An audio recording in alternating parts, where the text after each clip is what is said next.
All right, so today we're diving into Atomic Habits by James Clear.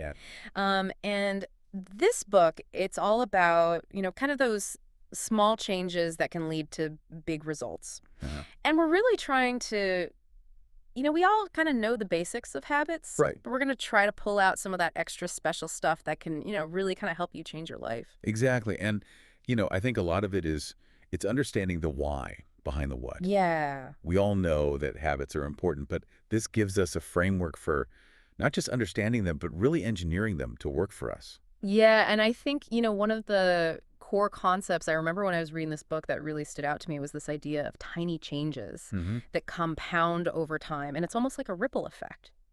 Yes. And one of the most fulfilling aspects of this is how it ties into like our brain chemistry. Oh, yeah.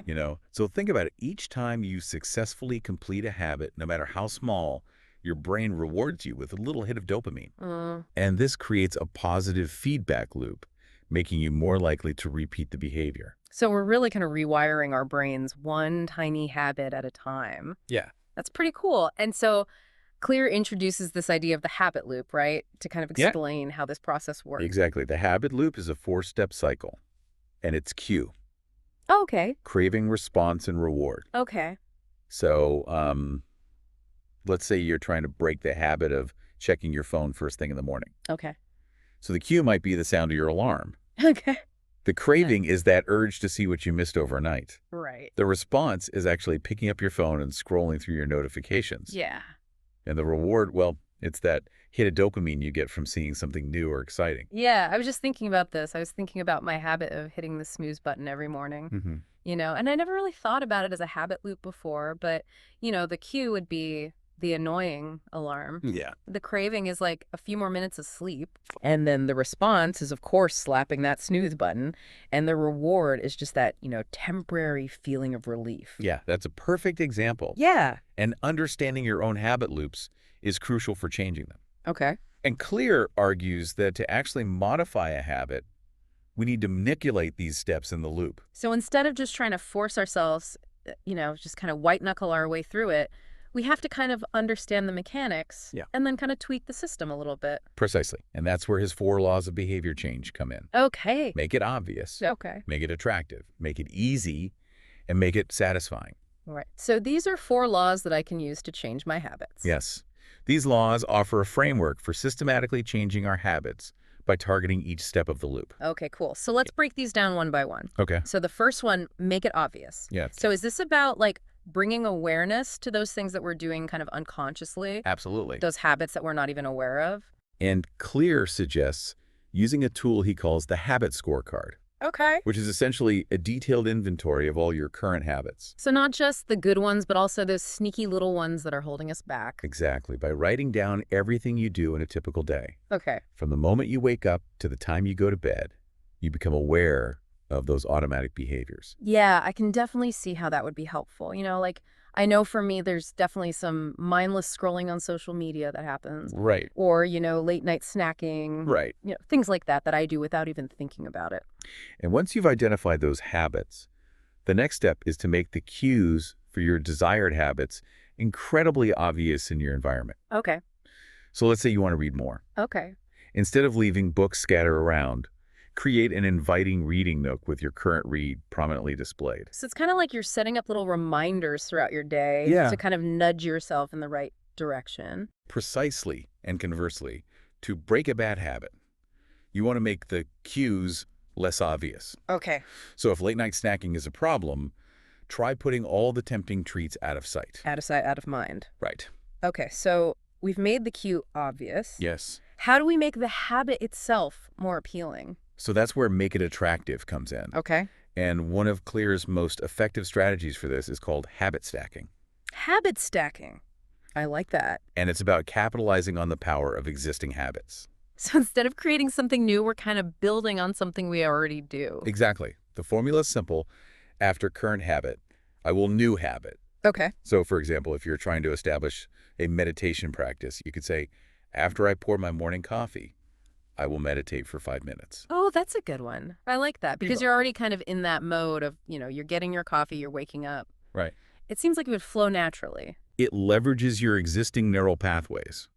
That positive association with your morning coffee ritual could make meditation feel less daunting. Yeah, it's like you're piggybacking on the momentum of an existing habit. Right. And this principle can also be applied to break bad habits. So you can stack a new positive habit on top of an existing undesirable one in an effort to replace it. Oh, that's interesting. So for me, I always seem to, grab my phone when I'm feeling stressed. Yeah. Maybe instead of grabbing my phone, I could say after I feel that urge to grab my phone, I'm going to take 3 deep breaths. That's a great example. Yeah. You're essentially creating a new, healthier response to that stressful cue. Okay, cool. Hmm. And then another thing I remember about Make It Attractive was the role of social influence.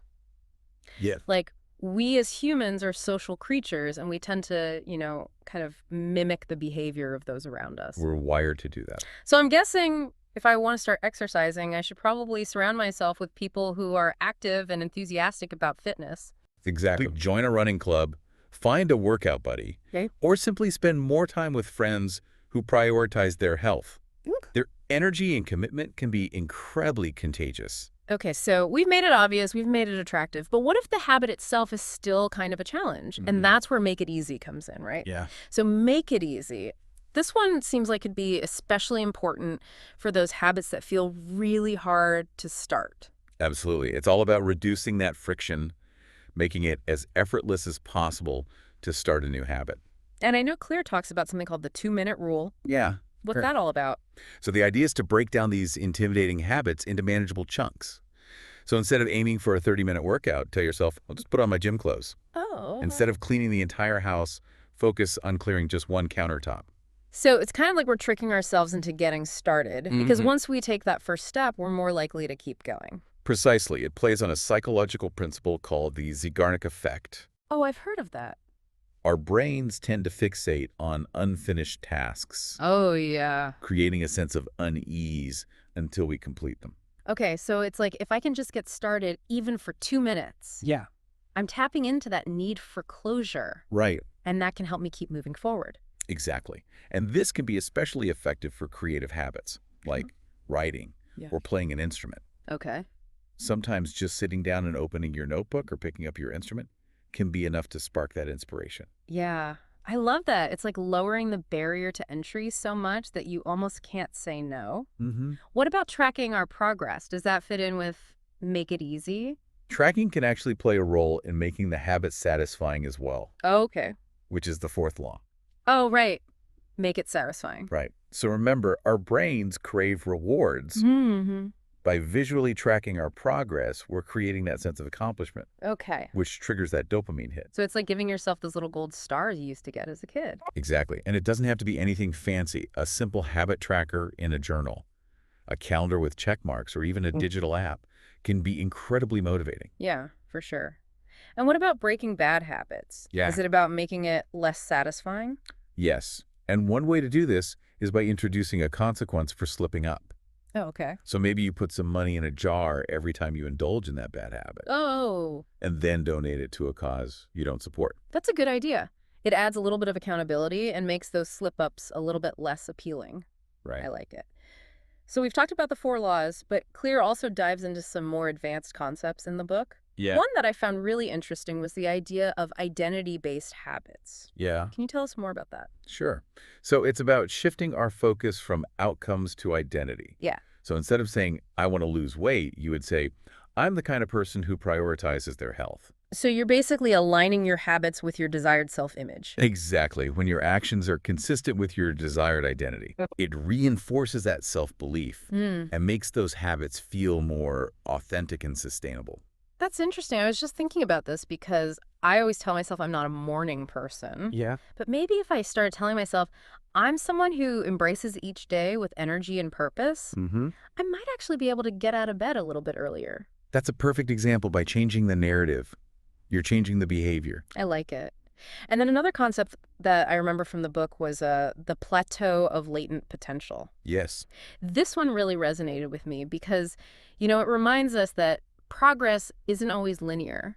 And there are times when it feels like I'm putting in the work, Right. but I'm just not seeing those results. Clary uses a powerful analogy of ice melting. Oh. Even if you gradually increase the temperature, you won't see any change until you hit that critical point of 32 degrees Fahrenheit. So it's like all that work is kind of building up behind the scenes, Yeah. and then all of a sudden, bam, we hit a breakthrough. Exactly. And this applies to so many areas of life, from learning a new skill to building a business. Yeah. The key is to trust the process, stay consistent, and remember that results often appear after a period of sustained effort. Yeah, that's really encouraging because it means that, even if I don't see those results right away, Right. it doesn't mean that my efforts are being wasted. Exactly. They're just kind of building up to something bigger. Now, in addition to those internal factors, Clear also talks about how our environment can either support or sabotage our habits. Yeah, we talked a little bit about that before with making cues obvious, but are there other things we can do to kind of optimize our surroundings? One powerful strategy is to make the desired behavior the path of least resistance. Okay. So if you want to eat healthier, for example, Okay. make sure your fridge is stocked with healthy options and keep the junk food out of sight. Out of sight, out of mind. If you want to read more, create a cozy reading nook where you can escape distractions. So we're making the good habits easy and the bad habits a little bit harder. Precisely. And speaking of effort, Clear is also emphasizes the importance of finding that right level of challenge, what he calls the Goldilocks rule. Oh, yeah, like Goldilocks in the porridge. Exactly. We need to find habits that are just right Just right. in terms of difficulty. So if it's too easy, it becomes boring. If it's too hard, it feels overwhelming. Okay. The key is to gradually increase that challenge as we progress. That makes me think about video games. That- Like they're designed to keep you engaged by constantly, giving you new challenges that are just a little bit beyond your skill level. That's a great analogy. It highlights the importance of finding that sweet spot between comfort and challenge. Yeah, cool. We've covered so much ground. I want to touch on one more thing before we move on. Okay. This idea of systems over goals. Yeah. What are your thoughts on that? It's a powerful shift in perspective. Ah. We often get so focused on the end goal that we neglect to build the systems and habits that will actually get us there. So it's not enough to just say, I want to write a novel. Right. I need to create a system for actually writing consistently. Right. Maybe set aside time every day. Exactly. It's about focusing on the small, repeatable actions that will ultimately lead to that desired outcome. Okay. In a way, it's about falling in love with the process, not just the destination. I love that. It's about finding joy in that daily practice, knowing that those small, consistent effort are what will lead to that lasting change. Mm-hmm. Yeah, it really is amazing how much this book, shifts your whole perspective, Mm-hmm. on how we achieve goals. It's not about, some magic formula. It's just those little things. Yeah, and it's those tiny little improvements, Yeah. and how those can really make a difference. Right. And how our brains are wired, with those little wins. Yeah, every time we do something, Even if it's just as small as making your bed. Yeah, you get that little dopamine hit. Yeah, and then you want to keep doing it. And that keeps you going. And I Yeah. know we talked about before, that plateau of latent potential. And it's even when we don't see the results right away, it doesn't mean that, things aren't happening. Right. It's like water coming to a boil. Yeah. You can't see that change happening, Yeah. but then all of a sudden it just happens. Yeah. And it's oh, wow, okay. Yeah. And that's where patience comes in. Yeah. Because in today's world, everyone wants everything, right now. Right. Instant gratification. Right. And this book really does remind us that real change Yeah. takes time. Yeah. And all those little things we do really add up. Yeah. It's like we're planting seeds and it takes time for them to grow. Exactly. You don't see it right away, but eventually those little seeds will sprout. You got to trust the process. Yeah, exactly.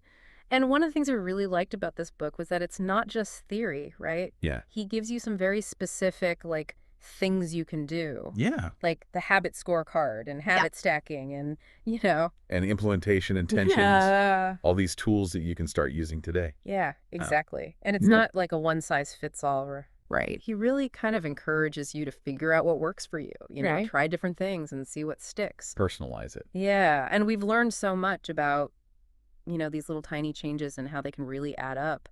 As we're wrapping up, is there anything else you'd like to share with our listener? Yeah, I think just the core message is don't underestimate the power of small, consistent actions. Yeah.